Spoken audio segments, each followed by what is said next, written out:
Qual é, Maraca? Fala, galera, a gente tá aqui mais uma vez no Maracanãzinho, porque tem edição especial do nosso podcast oficial, né, Thiago? É isso. Trouxemos um atleta de basquete, hoje temos um atleta do vôlei, um cara que não ganhou quase nada também na história do vôlei, né? Eu gosto muito do Maracanãzinho, mas o que ele deve gostar aqui... Pô, brincadeira. Seja muito bem-vindo, Bruninho. Prazer receber você aqui com a gente. Obrigado, um prazer poder entrar mais uma vez nesse templo não do voleibol, do esporte, né? E, poxa, tenho ótimas recordações desse lugar aqui, então poder bater esse papo com vocês é realmente um prazer para mim. Então, olha só, para começar, já que você deu a cola, falou que tem ótimas recordações, conta um pouquinho o que foi entrar aqui, o que passou na cabeça pela primeira vez, assim, depois de tanto tempo, né? Já faz muito tempo. Eu vim um ano depois do título olímpico de 2016 para fazer uma matéria na época também, para o pessoal, que era um dia dourado que o Esporte Espetacular fez. Mas eu lembro agora, estava lembrando essa chegada nossa, e eu lembro da nossa chegada aqui com o ônibus no dia da final olímpica, né? 21 de agosto de 2016. A memória aquela tá chegada boa, hein? no mesmo portão que a gente entrava aqui, o mesmo portão que eu entrei. Então, eu lembro a galera toda fora, e quando o pessoal viu o nosso ônibus chegando, então o pessoal tava, né, naquela expectativa, aquele momento ali pré-final olímpica. Então, foi a primeira lembrança que eu tive aqui chegando no Maracanãzinho. Você falou de lembranças, que natural que você tenha milhões de lembranças como um jogador aqui dentro, mas toda vez que eu venho aqui, eu lembro também quando eu era mais novo que eu vinha assistir, né? Vinha ver basquete, vôlei, enfim. Você teve também essas memórias? Você vinha pequeno com seus pais, vinha torcer, vinha acompanhar? Vim. Eu lembro de se eu não me engano, foi uma Liga Mundial que o Brasil jogou aqui em 95. Eu era moleque, tinha 9 anos ainda, né? Eu lembro de vir torcer aquela seleção que tinha Maurício, Tandy, Giovani, aquela geração, e ver, acho que o Brasil jogando uma semifinal contra a Itália, se eu não me engano. A gente acabou perdendo aquela, eu lembro, mas eu era moleque e eu lembro. Maracanãzinho era um pouco diferente, né? Se você lembra, era um pouquinho diferente do que ele é hoje. Mas tenho várias memórias como torcedor aqui também. E memórias? Memórias do Maraca também, que assim, A gente tem... sabe que gosta de futebol, né? Gosta de futebol, né? Eu Torce gosto. Botafogo. Eu sou botafoguense, tenho memórias do Maraca também. E lembro de um jogo particular para mim, que foi no ano de 96. O Botafogo estava jogando a Libertadores, né? Que tinha ganho o Brasileiro de 95 daquele ano. E eu tinha 10 anos, então eu vim acho que em quase todos os jogos em casa da Libertadores. Foi um jogo contra eu não sei se era a Universidade do Chile, a Universidade Católica, que estava no nosso grupo.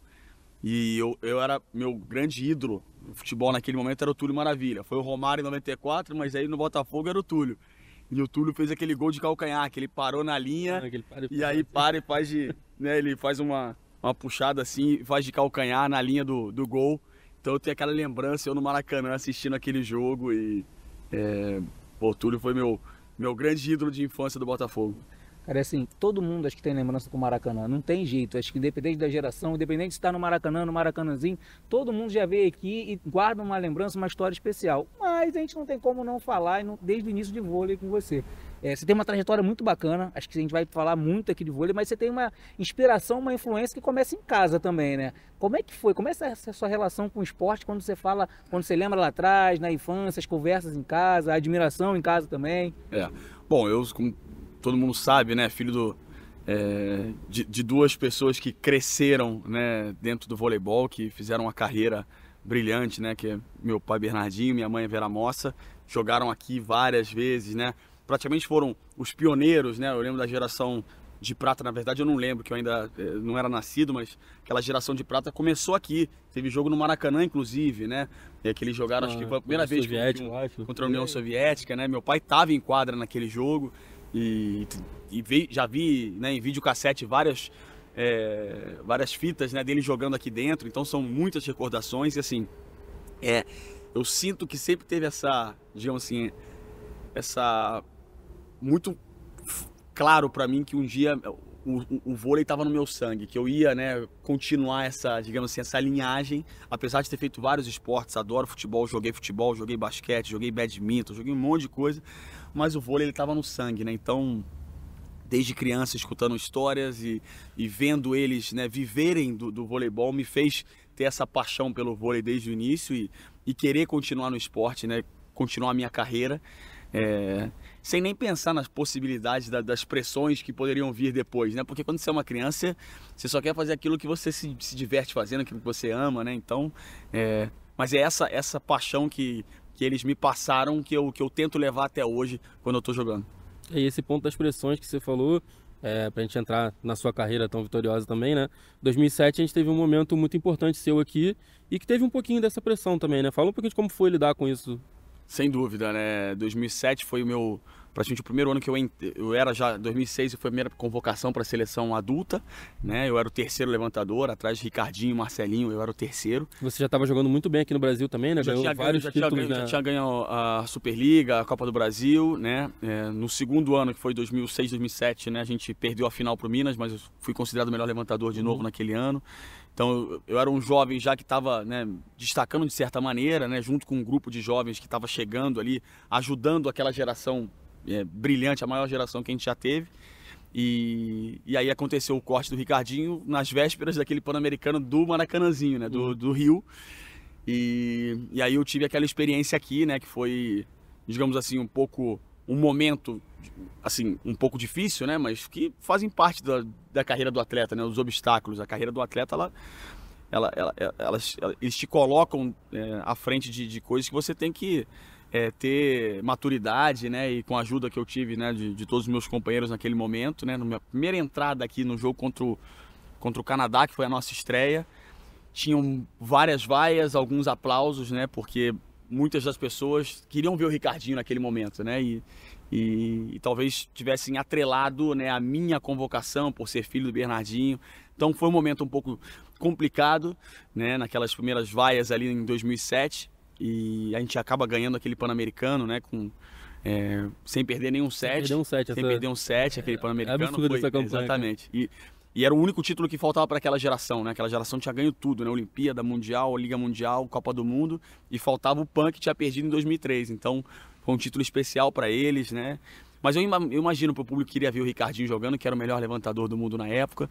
Então eu consigo entender um pouco aquele lado e de certa maneira serviu para calejar também, né? Para te mostrar de certa maneira que essa é a nossa vida. Você vai ter que passar por momentos complicados e com certeza me ajudou digamos assim, a criar uma casca mais cedo, né? Eu tinha 21 anos, então era bem jovem, era o mais jovem do time.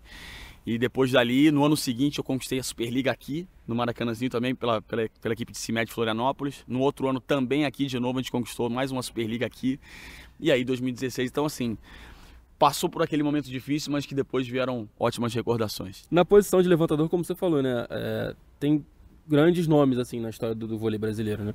Como que foi você chegando tão novo assim e ter o contato com essa galera? Teve alguém que foi mais importante para você, que não necessariamente também de levantador, mas sim, enfim. Teve, né? Essa geração era uma geração assim que, além de ter vencido tudo, era uma geração que tinha uma capacidade mesmo de luta, de dedicação no dia a dia, que só de você chegar lá você já, entre aspas, era inspirado por eles, sabe? Existia uma coisa da liderança pelo exemplo, que foi algo que eu puxei pra mim a partir do momento que eu cheguei e vi ali. Eu via 7 horas da manhã, meu pai fazia os treinos, e você via o Serginho dando peixinho para um lado, o Giba dando peixinho para o outro, o Gustavo malhando igual um maluco. Então assim, você percebia que existia uma grande vontade deles, né, de estar sempre evoluindo, de jamais se acomodarem. Isso, sem dúvida, foi uma grande inspiração para mim quando eu cheguei naquela seleção. Eu acho que tiveram vários, que todos eles foram muito importantes, mas eu acredito que o Serginho foi o principal para mim, assim, um cara que sua história e como ele se relacionava também, junto com o Giba também, que era um cara que tinha muito carisma também, né? Foram caras muito importantes, André Heller, Gustavo, depois o Murilo. Então, muitos caras que foram realmente importantes, mas aquela geração, sem dúvida, ela foi muito inspiradora e deixou um legado muito importante pro voleibol brasileiro. E acho que para todo mundo, né? Não só no vôlei, acho que eu lembro muito de também vir aqui assistir jogo e tudo. E, cara, foi um momento que o vôlei no Brasil criou um tamanho muito grande, né? Muito grande.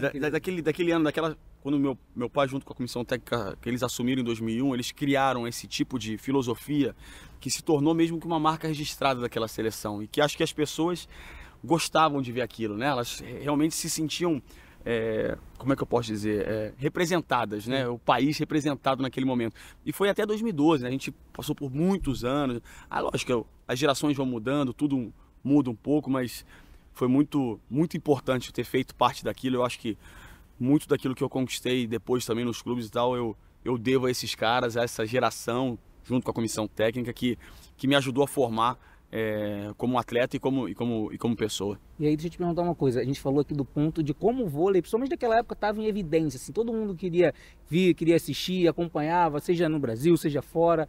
Como é que é para você? Porque a gente sabe no Brasil um ponto que é muito chato a gente falar disso, que é que nem sempre a gente consegue ver essa valorização, um público tão engajado, tão envolvido com os esportes olímpicos no geral, né? E a gente tem uma trajetória muito bacana no vôlei, grandes gerações, grandes conquistas. Como é que é para você, assim, viver isso, sabe? Ver uma seleção aqui, Maracanãzinho lotado, seja no PAN, seja na Olimpíada, torcida em peso. É diferente, é especial, realmente?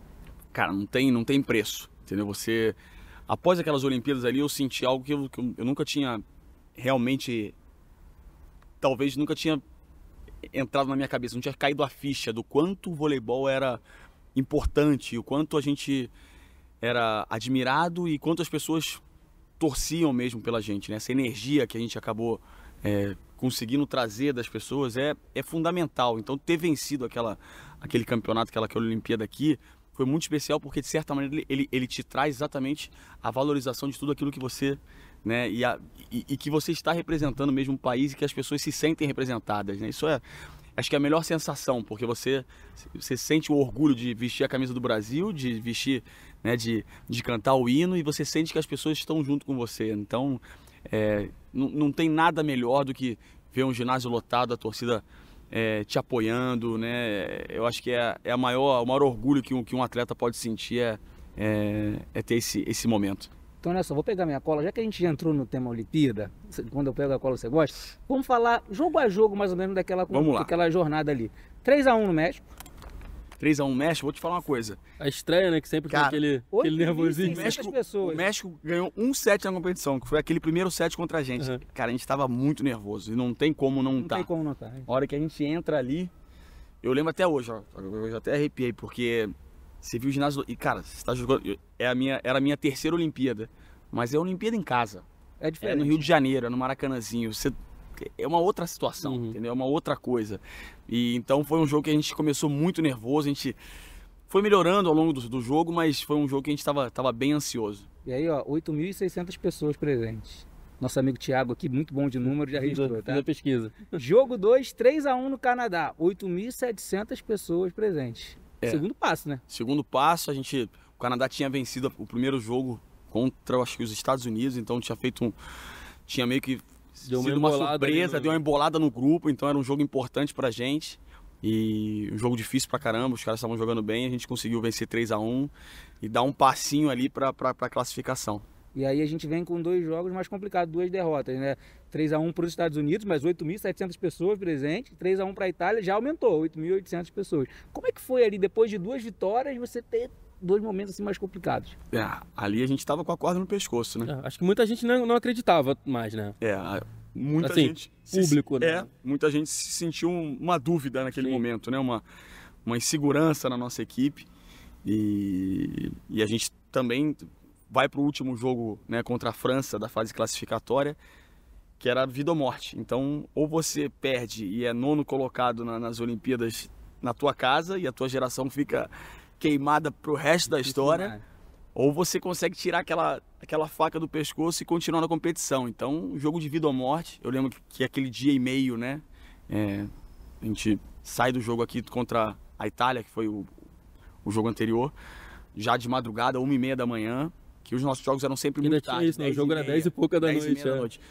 Então a gente chega na Vila Olímpica tipo 1h30, 2 horas da manhã, aí até você não consegue dormir direito, aí dormir 4, aí acorda 10 da manhã, e aí trabalha aquele dia, né? Então foi um dia e meio assim, de muita ansiedade, que a gente conversou muito, né? Tiveram vários papos assim, importantes para que a gente entrasse naquela partida com foco naquele momento, sem pensar nas consequências, porque quando você começa a pensar em tudo aquilo que pode acontecer, você acaba perdendo a concentração no foco que você tem que fazer, que é o presente, né? Que é aquela partida. E graças a Deus aquele jogo que foi... Eu mostro para todas as pessoas que aquele jogo foi o jogo mais importante da minha vida, porque ele é um divisor de águas. Se você perde ali, eu não sei nem se a gente estaria aqui agora tendo esse bate-papo, entendeu? Então, aquele jogo foi um grande divisor de águas, um jogo muito tenso, que a gente ganha por 3-1 e ali... E é no mesmo dia que o Thiago Braz ganha a medalha de ouro, né, no salto com vara no Engenhão. Então, aquele momento ali, o Maracanãzinho explodiu e foi incrível. Cara, e tem um ponto que você sempre fala também, que eu acho legal a gente tocar agora, que você falou isso do foco e tudo mais. E tem aquela história de você trabalhar o psicológico desde muito cedo, né? Agora todo mundo acho que já sabe muito da importância, mas na época que você começou, acho que foi principalmente depois de Londres, né? Exato. Fala um pouquinho da importância desse trabalho também. Após Londres, né, que foi uma Olimpíada que, poxa, a gente teve 2 gold medal points, né, que é 2 bolas para fechar a Olimpíada. Então você tá tão perto daquele seu sonho de criança, né, do sonho de qualquer atleta, e eu sentia que eu tinha um peso nas costas ainda, né, trazendo, poxa, filho do técnico. Então caraca, eu vou conseguir ser campeão olímpico, eu vou tirar esse peso também, né, tudo isso. E aí você perde naquele momento aquele terceiro set, você se perde no jogo, porque o time cresce, outro time cresce, e eu senti que naquele momento, como se o mundo tivesse desabado, né? Você sente, assim, todo o peso nas tuas costas, e naquele momento eu sofri muito, pô. Perdi a vontade mesmo de jogar vôlei, sabe? Tava sempre com muita raiva. Eu lembro que eu tava jogando no RJX, meus primeiros jogos aqui foram jogos difíceis, assim, sempre ainda... E aí eu entendi que eu precisava trabalhar uma outra parte, né? Não era só a parte física, a parte técnica, a parte tática, mas que era a parte mental. Que hoje se fala muito, mas que naquela época talvez fosse um tabu ainda. Mas eu precisava de ajuda, eu precisava saber como é que eu podia gerenciar melhor as minhas emoções, como é que eu podia canalizar as coisas para um lado positivo, como é que eu podia, né, focar no momento presente. E dali eu comecei um trabalho psicológico no início de 2013, né, pós Olimpíadas de Londres, que eu faço até hoje e que eu tento estar sempre falando sobre, porque eu acredito, hoje a gente vê quantas pessoas, né, parando de jogar, ou sei lá, dando um tempo por causa da saúde mental, para cuidar desse lado. Porque existe uma pressão muito, muito grande, né, por resultados. Hoje em dia, com as redes sociais, tudo isso se amplifica ainda mais, porque se tornou um lugar que qualquer um tem poder de fala, e isso, de certa maneira, vai pegando nas pessoas, isso vai atrapalhando, vai, digamos assim, negativando as pessoas. Então, eu falo para todas as pessoas, poxa, em algum momento busquem ajuda, saibam como trabalhar a mente de vocês da mesma maneira que a gente trabalha o nosso físico. Você não precisa ir lá na academia para estar bem e tal, é a mesma coisa, a nossa cabeça também precisa desse tipo de trabalho. Então, é algo que eu sempre tento comentar, falar, porque tem se tornado cada vez mais importante. E aí esse psicológico te ajuda muito depois de uma pressão absurda no último jogo de fase classificatória para chegar numa reta final contra a Argentina, no maior público aqui da tua Olimpíada, mais de 10 mil Brasil, pessoas. mais de 10 mil pessoas. Depois Rússia, que é sempre um clássico. Que a gente tinha perdido as Olimpíadas final para eles. E aí você chega na final contra a Itália aqui na fase de grupo e atropela, né? Exatamente. Também. Aí, tipo assim, agora chega. Quem manda aqui literalmente é a gente. Eu sinto que depois daquele jogo da França, a gente meio que, quando a gente entra no vestiário, a gente ganhou uma confiança muito grande. Falou, galera, era para ser desse jeito e agora ninguém para a gente. A gente ainda teve problemas físicos depois dali, né? Mas a gente tinha alguma coisa dentro que, assim, o nosso momento tava sendo guardado para esse momento, sabe? Que vice-campeonato mundial, vice-campeonato de Liga Mundial, muita gente falava, poxa, esse grupo não consegue ganhar na hora do vamos ver e tal. E eu tinha muita fé que o nosso momento ia chegar, né? Então, a gente tinha essa certeza, assim, dentro da gente. Depois daquele jogo da França, as coisas meio que começaram a caminhar pro nosso lado. E aquele jogo da Argentina é surreal, né? A torcida gritando o tempo inteiro, porque é um clássico. Tinha muito argentino também. Eu lembro até hoje, e eu tenho vários amigos, né? Pô, o Thiaguinho, que é um grande amigo meu, ele veio em quase todos os jogos junto com o Zulu. E eu lembro deles, eles me fazendo vídeo, me mandavam depois, saindo, né, aqui do Maracanãzinho, e as torcidas gritando, uma para outra. Então, assim, mesmo depois do jogo, você via aquela alegria e o quanto aquele jogo foi importante para todo mundo, né? Então foi realmente especial, e com chave de ouro contra a Itália, né? Porque acho que é uma seleção muito tradicional também, e aquele dia fica marcado para sempre na nossa história. E aí você falou do Thiaguinho, falou do Zulu, teve uma cena muito bacana ali também naquela conquista, que foi a presença do Neymar aqui, que tinha acabado de ser ganhar no Maracanã o dia anterior. Pois é, como é que foi aquele momento ali, aquele encontro? Vocês têm uma amizade muito legal também, A gente não? começou a nossa amizade em 2010 pelo Thiaguinho, e ele estava no Santos ainda, né? E aí em 2012 a gente estava em Londres também, né? Ele perdeu a final, o Brasil perde a final para o México, 2-1, e a gente perde no dia seguinte para a Rússia. E eu lembro que ele chegou no Brasil, no outro dia ele me manda uma mensagem, fala, pô, vi o resultado, não consegui assistir o jogo, pô, sinto muito, mas daqui a 4 anos a gente vai ganhar no Rio os dois juntos, né? Então, eu lembro que a gente, nesses 4 anos, várias vezes a gente meio que faltam 2 anos, falta 1 ano, ano que vem a gente vai ter essa oportunidade. E ele fala, né, poxa, eu fiz questão, eu não podia no dia anterior, porque no dia anterior a uma final você não pode sair da Vila Olímpica, a gente estava treinando, eu lembro que a gente assistiu aquela final do Brasil e Alemanha, a final na disputa de pênaltis, dentro do ônibus, voltando do treino para a Vila Olímpica. E foi uma alegria muito grande. Aí ele falou, fiz questão de estar aqui hoje e tal, porque era uma vitória conjunta, digamos assim, depois de 4 anos, né? Então foi muito bacana. Cara, e a Olimpíada no geral, assim, cara, como é que foi a experiência de, assim, desde lá de trás, eu lembro que na época que anunciou, acho que foi 2008 ou 2009, alguma coisa assim, já criou uma expectativa enorme pra gente que é público, pra vocês atletas, assim, como foi saber que ia ter, ainda mais você que é carioca, tudo, como foi pra saber que ia ter a Olimpíada e como foi viver isso tudo também? Cara, foi assim, desde o primeiro momento, eu falei, caraca, imagina ser o sonho de qualquer atleta disputar uma Olimpíada, né? Você fala, caraca, eu disputar uma Olimpíada. Imagina você disputar uma Olimpíada na tua casa, onde você nasceu. Então, pra mim, era assim, desde o primeiro momento, Mas como a gente não pode viver tão à frente, e foi muito lá atrás, né? Cara, vamos viver momento a momento.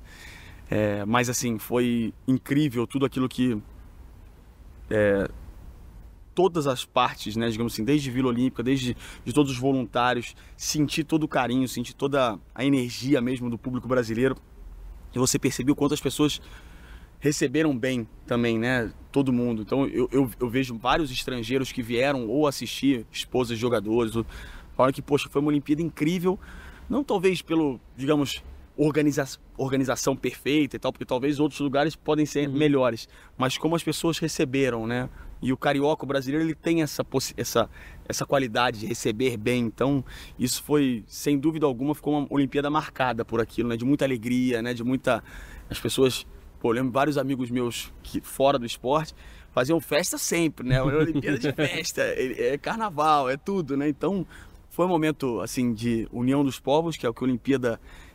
os valores olímpicos, né? Mas ao mesmo tempo de muita alegria, que é uma coisa nossa, de festa, né? Então, uma coisa brasileira. Cheia, né? E a casa sempre cheia, não só aqui, né? Você ia aqui, você viu o jogo do basquete, você viu o jogo de futebol, todo mundo, Brasil. Então isso foi, cara, foi incrível. Eu lembro que eu acompanhava pela televisão e eu queria estar lá, sabe? Eu queria estar torcendo pro basquete, queria estar torcendo pro futebol, queria estar torcendo para as meninas do handball, sabe?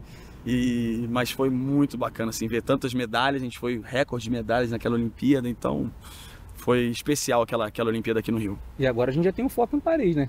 Depois de Tóquio, que foi totalmente atípico, a gente sabe disso, a gente tem Paris chegando aí. Como é que tá essa expectativa? Como é que são as conversas ali? A gente sabe que é super natural, quem joga junto, quem já jogou.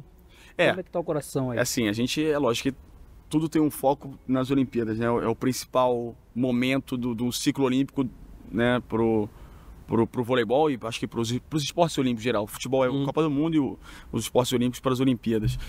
E lógico que todo mundo fica com essa, digamos assim, com essa ansiedade, né, com essa vontade de estar lá, mas assim, a nossa vida ela é feita de momentos, então tem que tentar cada momento. A seleção já se apresentou agora, né, para essa temporada de 2023, que tem o pré-olímpico aqui no Maracanãzinho em outubro.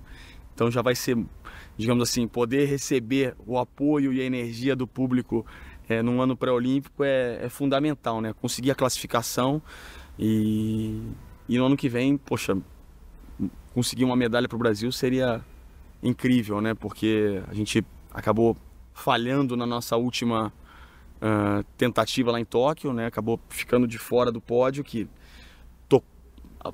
foi uma cicatriz que a gente carrega, né? E no Mundial 2022 a gente consegue uma medalha de bronze com muita luta e tal. E a gente sonha com mais uma medalha. A gente sabe que tem muitas equipes, existe um equilíbrio muito grande, mas você percebe dentro de um grupo, né, com muitos jovens, jogadores mais experientes, que essa vontade e essa cicatriz, ela tá meio aberta, que a gente vai fazer de tudo para conquistar uma medalha em Paris também. Cara, você falou dessa questão dos jovens e dos experientes, você teve muito dos dois lados, né? Se não me engano, você tá fazendo 20 anos de carreira agora, né?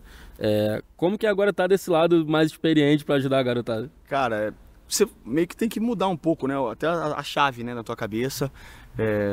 Eu tive a oportunidade de chegar muito cedo e e aprender muito com os mais velhos, né? Como eu disse, o legado que eles nos deixaram foi fundamental para que a seleção continuasse, digamos assim, a ter bons resultados, né?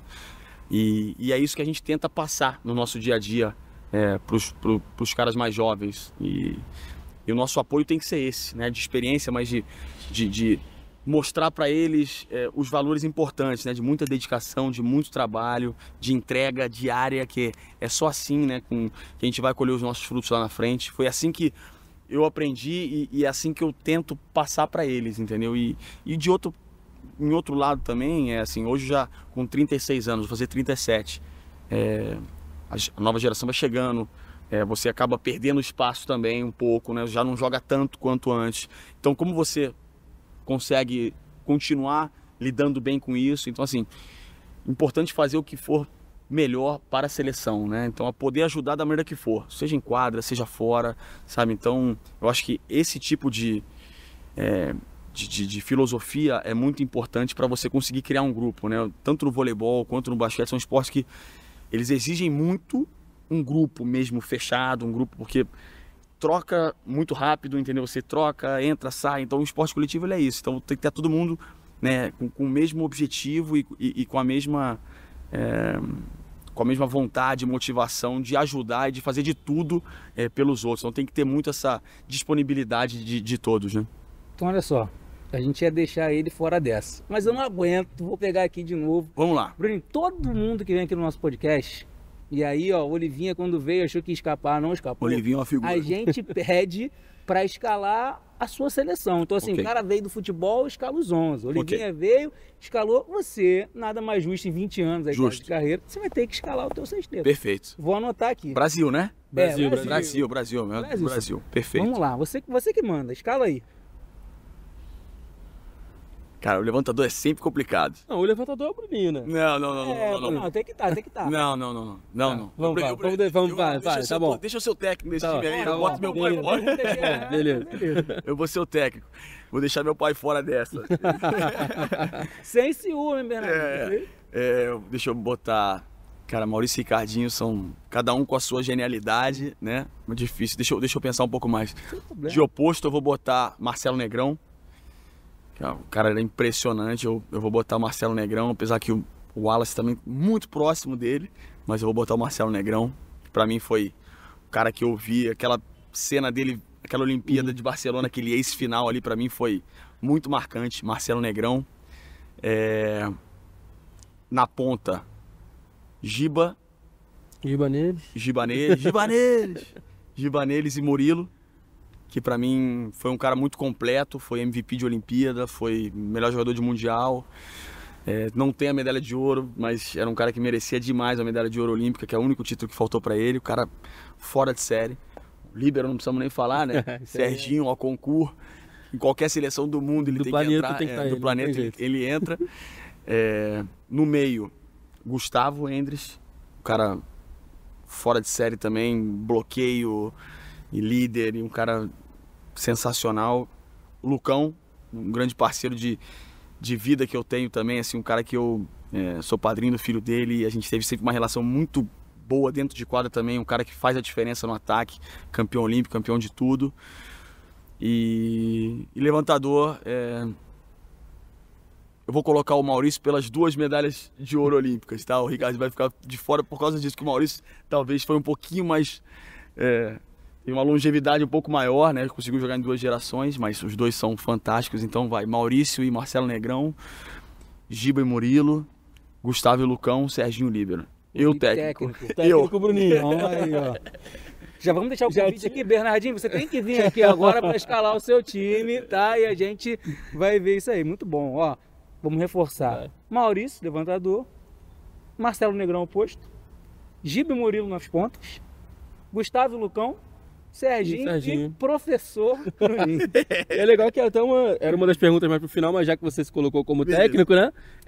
Saber como que se você pensa nisso um dia, né? Obviamente tem a história absurda do seu pai, né? Então, assim, você pensa nisso, essa vontade de, ou não necessariamente como técnico, mas de continuar no vôlei? Com certeza continuar no vôlei, isso eu não tenho dúvida. Quando eu parar de jogar ainda não tenho uma ideia, né? Vou fazer 37, como eu falei antes, tenho ideia, fisicamente me sinto bem e tal, quero jogar mais alguns anos. Enquanto eu tiver paixão, enquanto eu estiver fisicamente bem, eu quero jogar. Mas acho que ser técnico, a vida ela é tão dura ou mais difícil até do que a de um atleta. Então você tem que estar muito disposto a isso. Hoje eu não me vejo como treinador quando eu parar. Quando eu parar eu vou querer dar uma respirada, dar uma relaxada, porque a vida do atleta ela é muito intensa e se você quer entrar ali, você sabe que vai ser tão intensa quanto ou mais. Então não é simples, mas eu pretendo continuar no esporte. Eu tenho ideias de continuar, né? Acho que projetos sociais, a gente tem muitas coisas que a gente pode ajudar, né? Acho que a criar, digamos assim, mais um legado de relação de mais pessoas praticando esportes, né, na nossa sociedade, crianças, né, em comunidades. Então tudo isso está na minha cabeça pro meu futuro. Então é o que eu pretendo fazer através do voleibol, que é o que, digamos assim, a minha paixão, poder passar para os jovens e para as pessoas, acho que para a nossa sociedade, esses valores importantes que o esporte dá para o nosso país. E tem uma história legal também do livro, né, que você que lançaram agora lá na Itália. Na Itália. E o carinho que você tem na Itália no geral, né? Você tá jogando lá ainda, né? Tem mais um ano de contrato. Jogou bastante lá, enfim. Fala um pouquinho dessa relação com a Itália e da questão do livro também. Olha, eu tô lá há muitos anos, então existe um respeito muito grande pelo voleibol brasileiro e por todos os atletas que passaram por lá. E eu fui um cara que, né, fiquei muitos anos e graças a Deus tive sucesso, consegui vários títulos, então isso ajudou numa cidade onde o voleibol é o número 1 da cidade, que é Modena, que vive voleibol e a Ferrari, né? Então a gente tem, né, o futebol está na 2ª divisão, então um pouco menos, então assim, a cidade vive, então eu acabei criando uma relação muito bacana, é minha segunda casa hoje, eu falo, me sinto muito bem lá, e eu tive essa oportunidade, né, um grande amigo meu que é escritor, que trabalha como jornalista, falou, cara, você não tem vontade de escrever um livro, a gente ajuda você para contar a sua história. Então, eu achava que não era o momento, tal, mas talvez pudesse passar uma mensagem legal. Eu falo muito sobre esse lance da saúde mental em um dos capítulos, então eu tento mostrar um pouco da minha vida, mas não assim de vitórias, de tudo aquilo que vem, né, do processo de um atleta, que são muitas derrotas, são momentos difíceis, momentos que você sente que você está, poxa, muito frustrado, tristeza, insegurança, e como você consegue, né? Então acho que são coisas bacanas que eu pude passar talvez nesse livro, que eu estou recebendo feedback lá na Itália, que a gente tem conversado com uma editora já no Brasil para tentar trazer até o final do ano esse livro para cá. E eu espero que possa ser de alguma maneira inspirador naquele pequeno que é a minha vida, né, de atleta para algumas pessoas, para alguns jovens que sonham um dia em ser atleta ou não, sonham um dia em ter sucesso. Então olha só, te botamos no primeiro quadro, a gente está chegando no final aqui da nossa conversa, a gente tem mais um quadro que não pode faltar. Mas esse é mole, pô, ou mais ou menos. Esse é fácil. Tie break. Tie break, rápido então. No futebol é prorrogação, né? É acréscimo. Perguntinha, 2 opções, você que manda. Ok. Quer começar? Vou ficar na conta aqui. Você vai lá, pode ir. Deixadinha de segunda, clássica no vôlei, ou o passe perfeito para alguém chegar e caprichar? Deixadinha. Só uma, né, pô? Uma vez ou outra. Não é toda hora, né? Não é toda hora. O passe perfeito você tem que fazer quase toda hora, né? Quase que uma obrigação, né? Não necessariamente do ano em si, de 2008 ou 2016, mas assim, qual geração foi mais legal de jogar, né? A de 2000, no início, do final dos anos 2000 ali, ou a de 2016, agora que você era o protagonista? Mais legal? Mas o que você mais curtiu? O que foi mais legal pra você? Tá com os caras lá que são considerados a maior geração de todos os tempos e tudo? Ou você ser o protagonista? Não, acho que não é por ser protagonista, mas viver aquele momento de 2016 com aquela seleção aqui, talvez uma seleção que não tivesse o favoritismo da outra, tenha elevado mais ainda, tenha sido ainda mais especial. Então acho que 2016 eu coloco por causa disso. Show. Bernardinho, pai ou Bernardinho, treinador? Não, Bernardinho pai, com certeza. Porque, na verdade a gente se tornou, hoje tem uma idade assim, de amigo mesmo, né? Praticamente meu irmão mais velho, assim. Então a gente tem uma relação muito próxima, porque o treinador, quando ele era treinador, a gente ficou até meio afastado durante alguns anos, né, pela nossa relação. Então, Bernardinho pai, sem dúvida alguma. Então você tá de boa, assim, assistir um vôlei alto nível ou futebol? Se eu tô de boa? Pra você assistir, você ir curtir um jogo. Futebol. Futebol. Vai ver o fogão daqui a pouco? Vou ver o fogão daqui a pouco, não. Porque vôlei eu já vejo demais, né? Então, assim, durante a minha... Tipo assim, eu tô de férias, eu prefiro ir assistir um futebol, entendeu? Pô, eu adoro vôlei e tudo, a minha paixão, mas de vez em quando é bom dar uma... esquecer um pouquinho. E agora, para encerrar, uma que é difícil. A gente sabe que o objetivo vai ser sempre o ouro. Não tem jeito. Mas, se não der o ouro, a prata ou o bronze? Aquela clássica, essa é clássica. Essa é difícil também, né, cara? Essa é muito difícil. Posso falar por mim? Com você. Eu falo bronze porque é a que falta pra mim, entendeu? Eu tenho ouro, duas pratas, então acho que eu preferi o bronze e acabar com uma vitória. Mas o foco não tem como, né? É ouro. O foco é aquele. Só vê a amarelinha lá. Se por acaso não der, você tem que pegar o bronze. Eu acho que o bronze. Mas a gente tem certeza que vai vir mais uma amarelinha aí pra gente. Vai, pô. Absoluto. Bruninho, obrigado pela presença, pela participação. Prazer. É uma honra ter você aqui nesse Obrigado. palco que já teve tantas glórias, a gente tem certeza que vai ter também. Vai ter mais ainda. Como você falou, já tem um aí que é certo. Obrigado mesmo. Volte sempre. Obrigado. Um prazer bater esse papo com vocês. Vou estar sempre acompanhando aí. Espero as próximas perguntas, essas difíceis aí, para ver se vocês vão fazer com os outros também. Vou ficar ligado. Valeu, Obrigado, Bruninho. galera. Prazer. Valeu, prazer. Gente, e não deixa de se inscrever aqui na Maraca TV, ficar por dentro de tudo que tá rolando. Vocês já viram aqui, ó, podcast Qual é a Maraca? Tem no Maracanã, mas tem no Maracanãzinho também. Então conta pra gente quem vocês querem ver aqui, a gente quer saber, a gente quer trazer. E ó, fica por dentro que a gente se vê em breve. E venham ao Maracanã, venham ao Maracanãzinho, fazer o tour Maracanã, passa lá na Santa Forneria, nossa parceira ali no Boulevard. E é isso, até a próxima. Tchau, tchau. Valeu. Valeu. Gente.